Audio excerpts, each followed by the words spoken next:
Welcome back mga kabayan. Nagbabalik po muli ang inyong lingkod upang magbigay sa inyo ng mga bago at nagbabagang mga balita. Tila ba naging mainit na usapin ang isyong ito sa mundo ng social media? Congresswoman Estela Kimbo umamin na at hindi na nga kayang itago ang kanyang kabalbalan.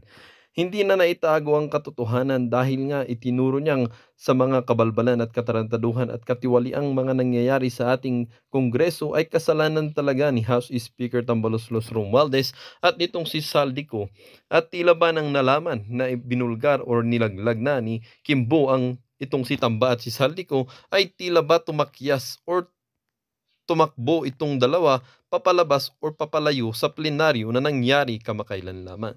Sinabi rin ni Kimbo na wala talagang master plan at walang flood control project na nangyari dahil nga mga kaibigan, inamin niyang ang pera na gagamitin sana para sa mga sakuna ay binili niya ng mga bagay-bagay na kanyang luho, katulad na lamang ng mga mamahaling bag, relo at mga sasakyan.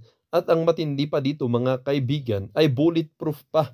Dito nga natin makikita mga kaibigan dahil nga sa mga katiwaliang pinaggagawa nitong congresswoman na ito ay kinakailangan niya talaga ng mga sasakyan na bulletproof dahil nga merong mga bagay-bagay na talagang kailangan proteksyonan siya dahil nga sa mga kabalbalan at mga katarantaduhan na kanyang ginagawa.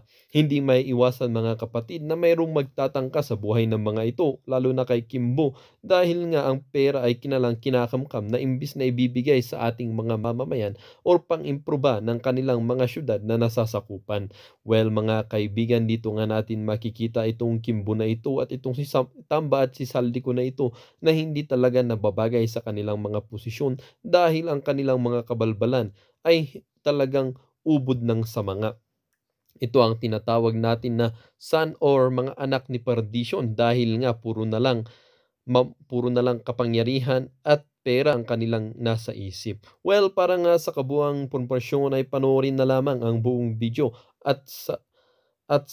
kung bago ka pa lamang sa ating channel ay huwag kakalimutan mag-subscribe, pindutin ang notification bell at piliin ang all upang laging maging updated sa mga bago at nagbabagang mga balita. At sa mga solid viewers naman natin dyan, maraming maraming salamat naman po sa patuloy na pagtangkilik sa ating channel.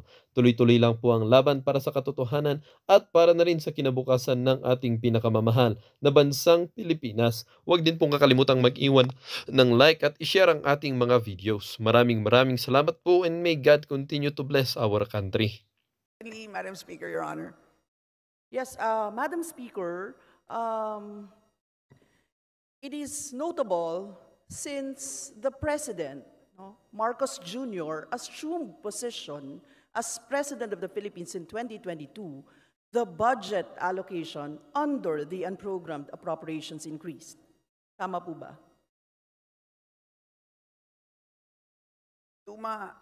Madam Speaker, tumaas po siya, Madam Speaker, in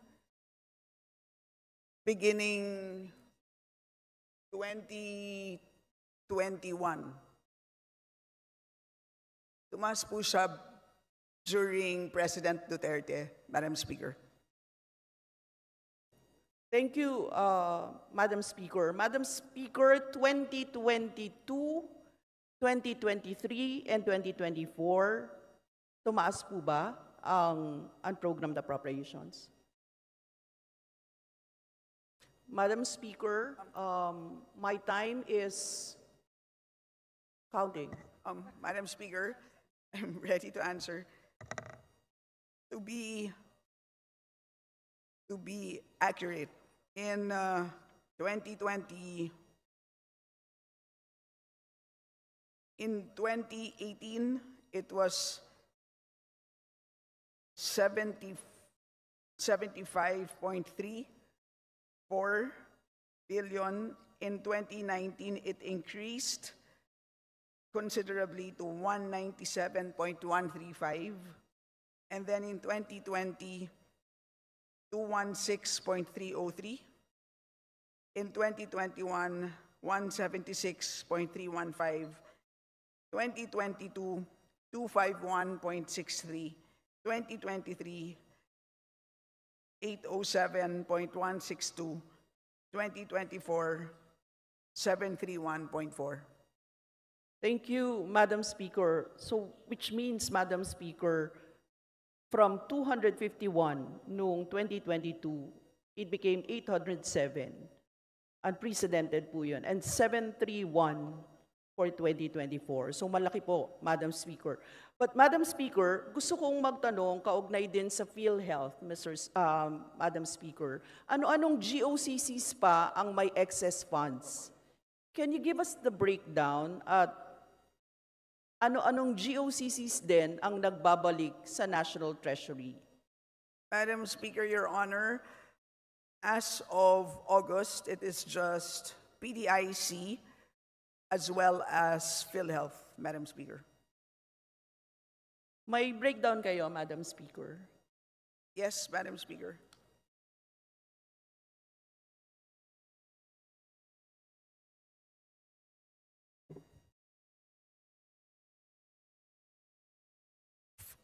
For first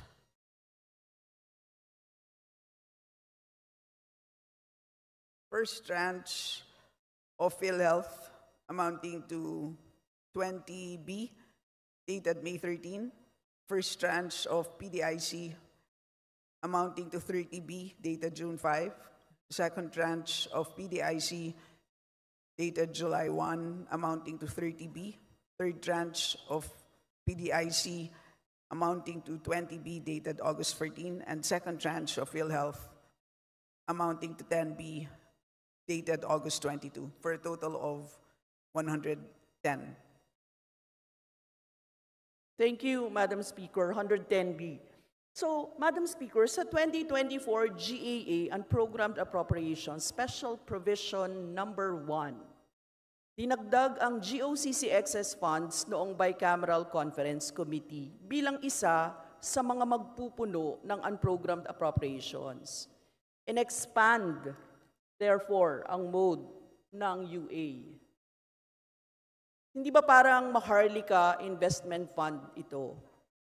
Unang beses itong ginawa, isa sa mga naging issue dahil dito ay ang pagbabalik ng PhilHealth sa National Treasury ng excess funds.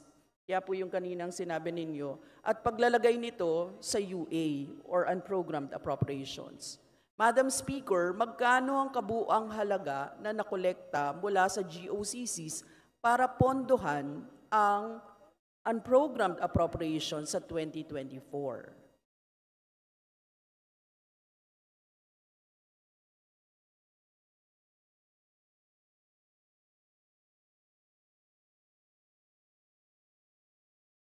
So para sa buong taon, ang nakaprograma po ay 194.78. 194.7. Pero yung nabanggit ko po sa inyo kanina, yun na po yung na-release. Yung 110B, Yes. ay yun ang na-release. Yes po. Madam Speaker, sa 194.78 billion na nakolekta na pinondohan ng UA, tama bang sabihin, from January 1 to July 31, 2024? No, I gave you the dates. So, nung release, so nag-umpisa lang siya after those releases. The first release, I believe, was May. So, Madam Speaker, if I may, ang UA ay natitrigger lang po siya ng excess revenues, Okay. among others. Yes. Madam Speaker, so yung 194.78 ay hindi pa released all, ganon? Hindi pa po. Nakaprogram pa siya. Program- Yes, kulang pa Yes. po. Program to be released, Madam Speaker. Saan i-release, Madam Speaker? May listahan ba kayo?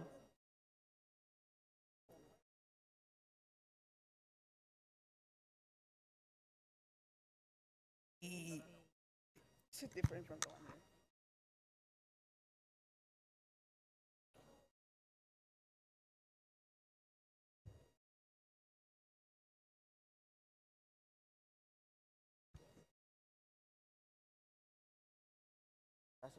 Yes. Um, Madam Speaker, meron tayong listahan ng for charging to UA. So, ano po ang what is the pleasure of Your Honor? May I have a copy, Madam Speaker?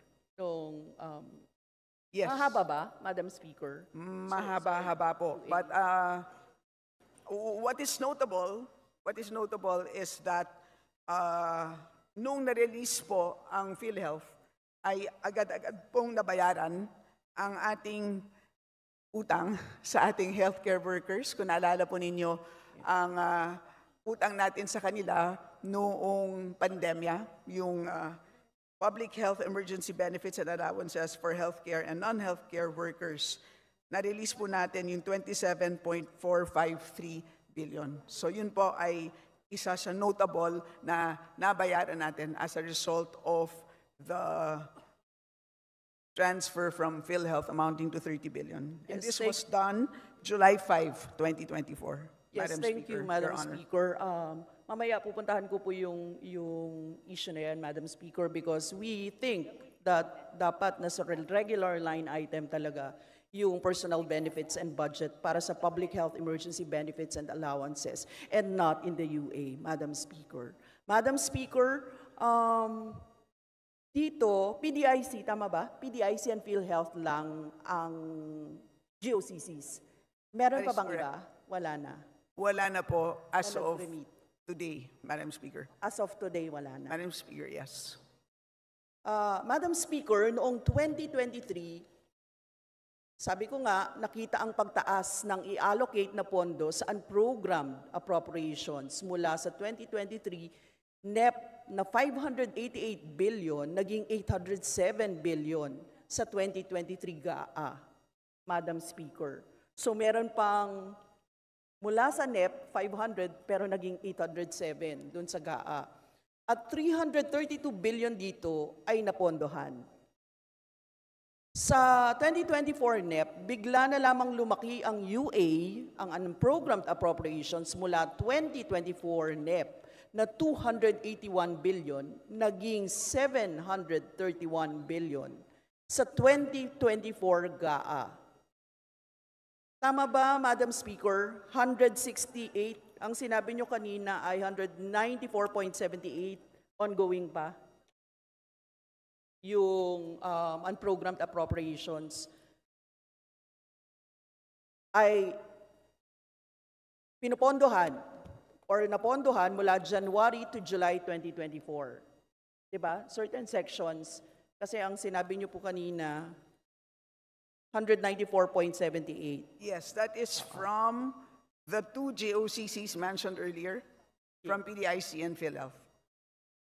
Oo. Pero, Madam Speaker, yung itemized kanina na sinabi ninyo, na na hinihingi yung copy, Yes. kung magkano doon, oo, kung ilan doon at magkano doon, hindi pa natin Yes, natin alam. Madam Speaker, if I may explain further, meron tayong dalawang,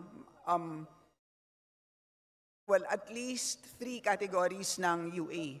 Yung nare-release as a result of excess revenues, that's one category. Meron tayong nare-release without excess revenues, meaning to say, katulad ng mga loans, kapag handa na ang documents ng loans at ito, ang mga projects to be funded by loans ay shovel ready na, ready for implementation, ay automatically pwede na siyang ma-release. So that's the second category. The third category is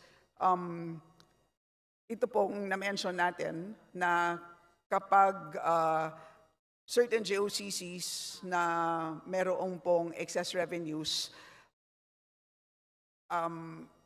katulad ng itong PDIC at PhilHealth na nabanggit kanina, and ito po, mapopondohan po ang certain projects based on a system of prioritization na nandun din po sa special provision. Yes, Madam Speaker. Madam Speaker, given na malaki kasi yung pondo, no, Madam Speaker, na nilalaan sa unprogrammed appropriations, kaya kanina tinatanong ko yung itemization and ng unprogrammed appropriations. Pwede ko pong makuha yung copy para... Now, sa unprogrammed appropriations, halimbawa, general lang. Can I have, para mapirus? Halimbawa, sa general strengthening assistance for government infrastructure and social programs or sa GISIP, may nakalagay ba dyan kung anong mga programa, departamento ang bibigyan nito?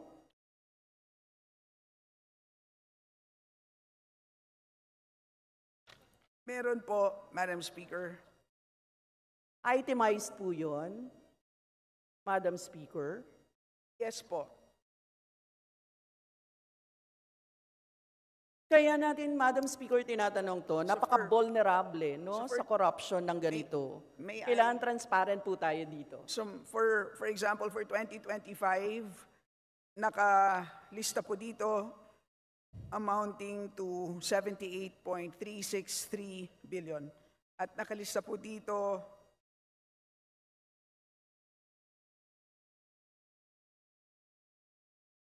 $16 items. So I can also provide the list, Madam Speaker, to your honor.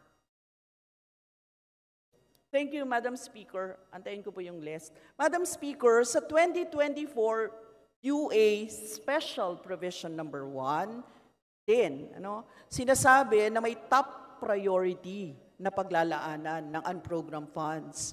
Una rito ay ang personnel benefits o sahod, social services, continuing public health emergency, government counterpart for foreign assisted projects, infrastructure projects at iba pa. Pero nakalagay din sa UA provision na pwedeng i-modify ang order ng priority. Now, Madam Speaker, ibig sabihin, pwedeng unahin pondohan ng makokolekta sa unprogrammed appropriations ang infrastruktura, depende kung sasabihin ng Presidente. Tama po ba?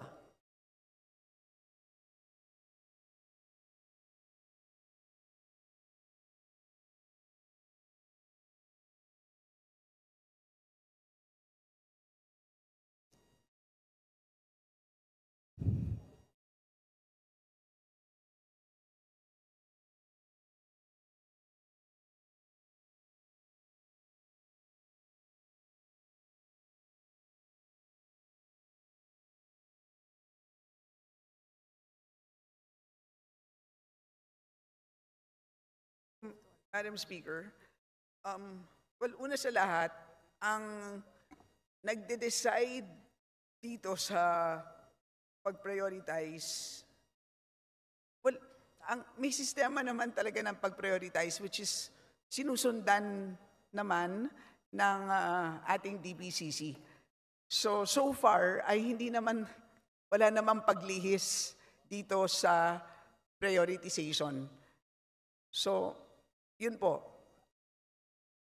Madam Speaker, ang tanong ko simple lang eh.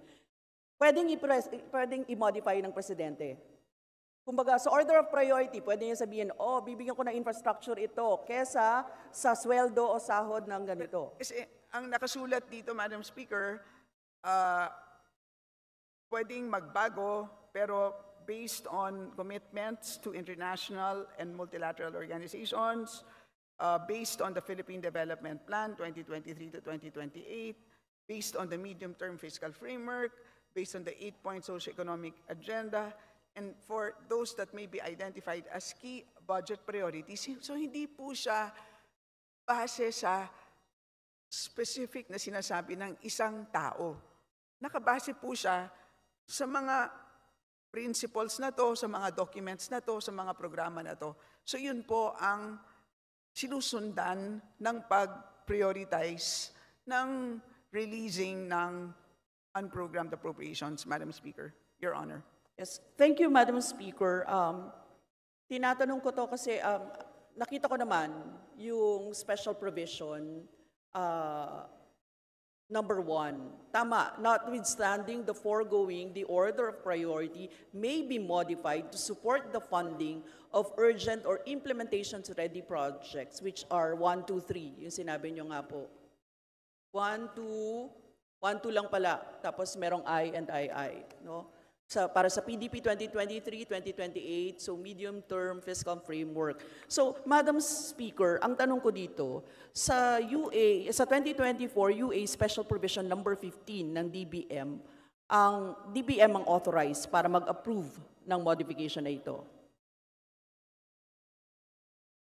Tama Yun po. ang sinasabi nyo eh. Tama po. Madam So, Speaker, kung Your Honor. DBM, ano-anong modification at ilan ang na-approve na modification ng DBM, Madam Speaker?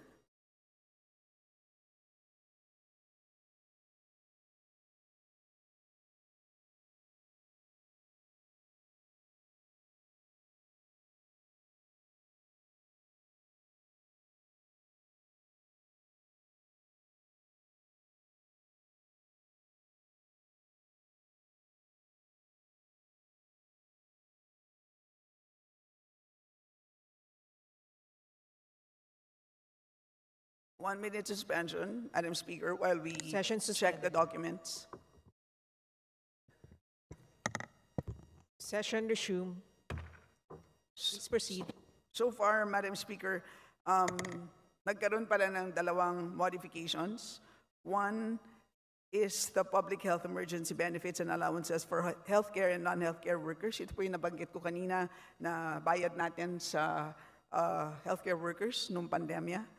At pangalawa po ay ang maintenance, repair, and rehabilitation of infrastructure facilities. Ito po yung sa right-of-way.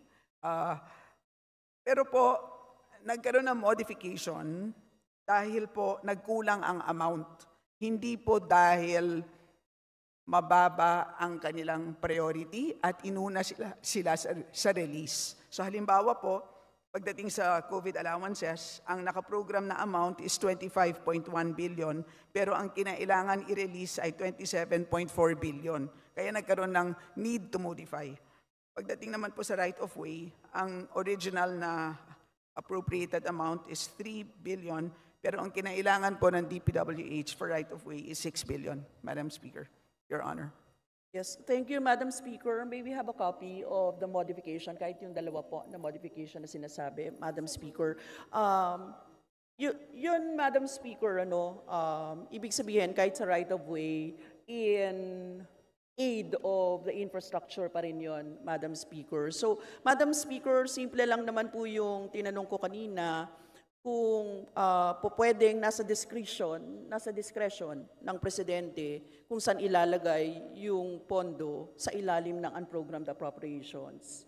So, again, Madam Speaker, Your Honor, klaro naman po sa guidelines ng ating release ng UA yung sistema ng pag-release at wala naman pong nakasaad dito na nasa kamay po ng Presidente ang pag-release.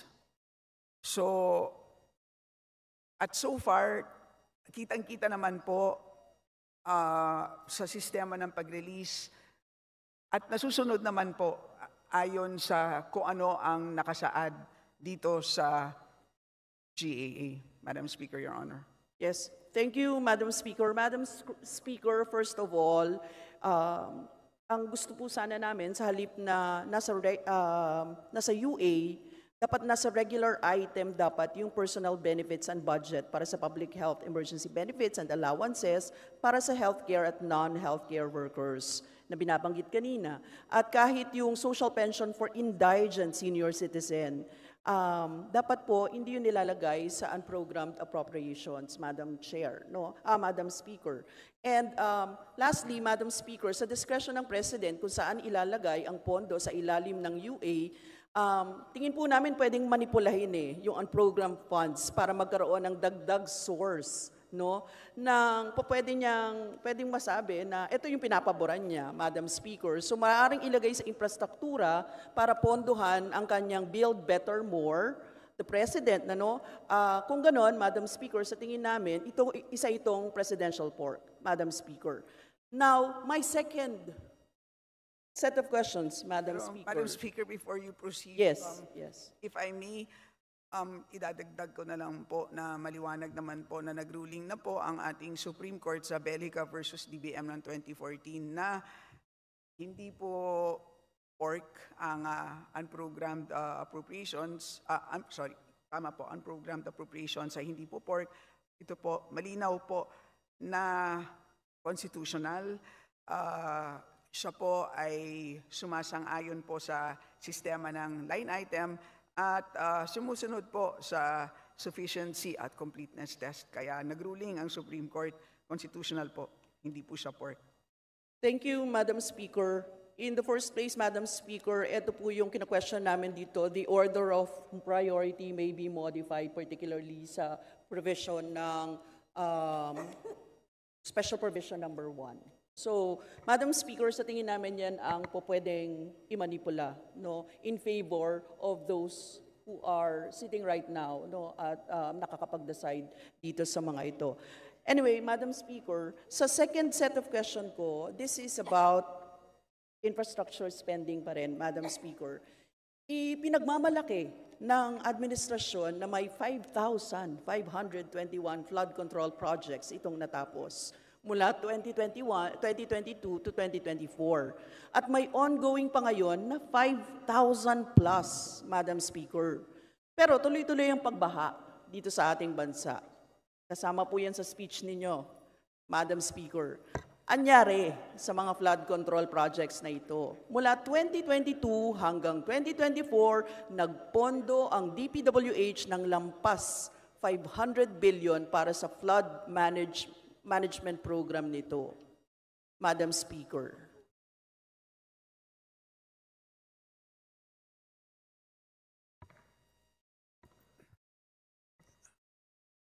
Well, alam natin na nagkaroon ng isang master plan for Metro Manila na nilabas noong 2012. Pero kung titignan natin ngayon, kung nasaan na tayo pagdating sa plano na yan, ay marami doon na medyo hindi natupad.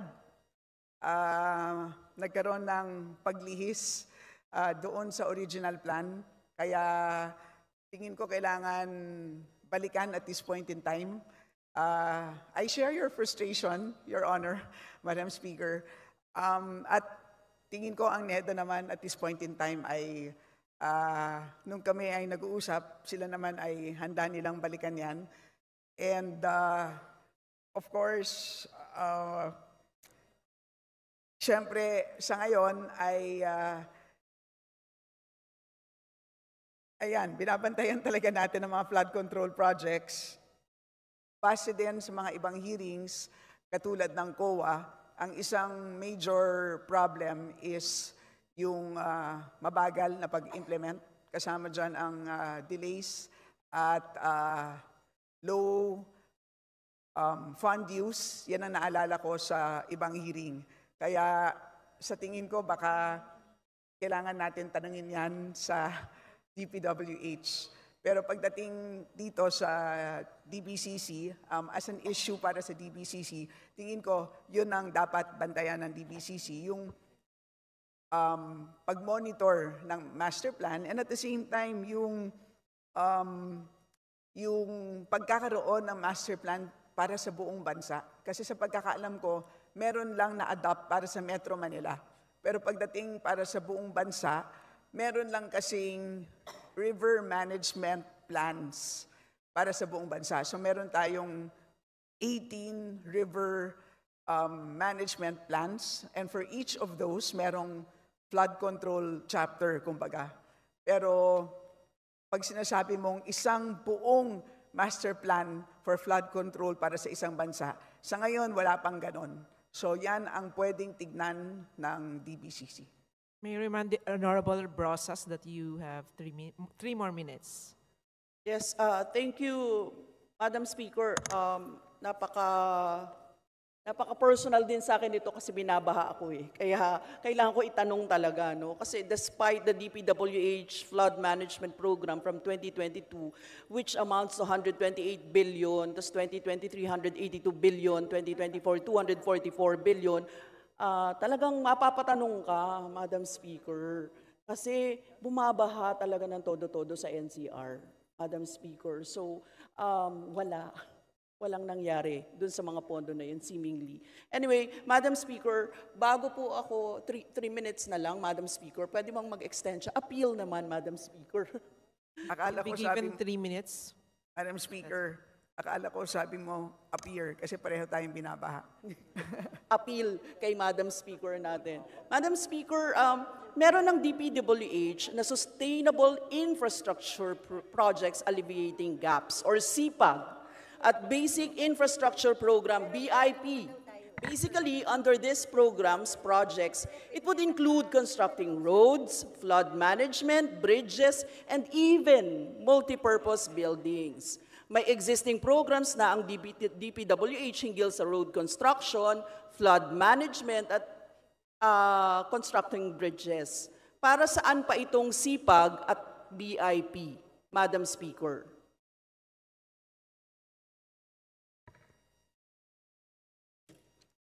Ang SIPAG, okay, meron tayong SIPAG flood mitigation structures, protecting public infrastructure facilities. This is for 2024, Madam Speaker, 40.52 billion.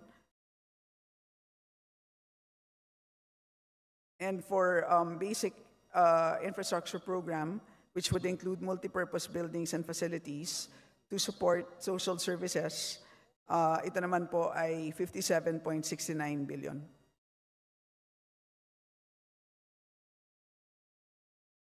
Madam Speaker, very alarming ito, no? Nakita natin na doble-doble yung proyekto ng DPWH na pinupondohan ng napakalaki. What's the point of having multiple programs with the same objectives? Para siyang pare-pareho, Madam Speaker.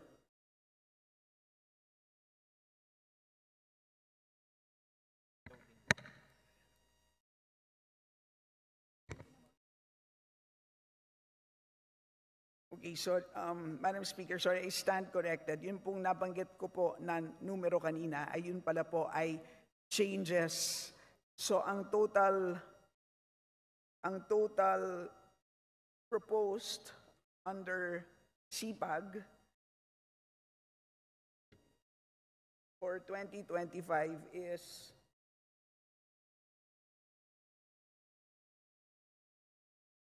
is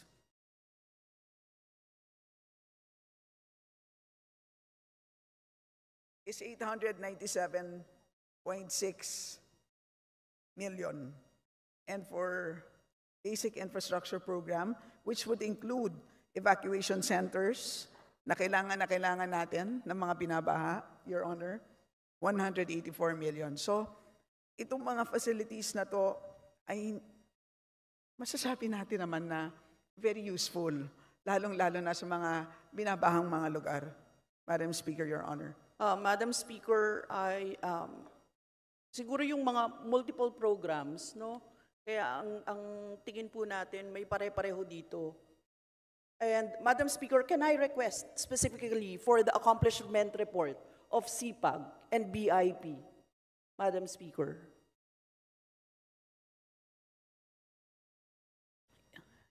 Yes, Madam Speaker, we will submit. Yes, thank you, Madam Speaker. Today, Madam Speaker, no? Kasi po. kumpleto naman na yan. Thank you, Madam Speaker. That's the last of my questions sa DBCC. Madam Speaker, yung ibang questions sa NEDA at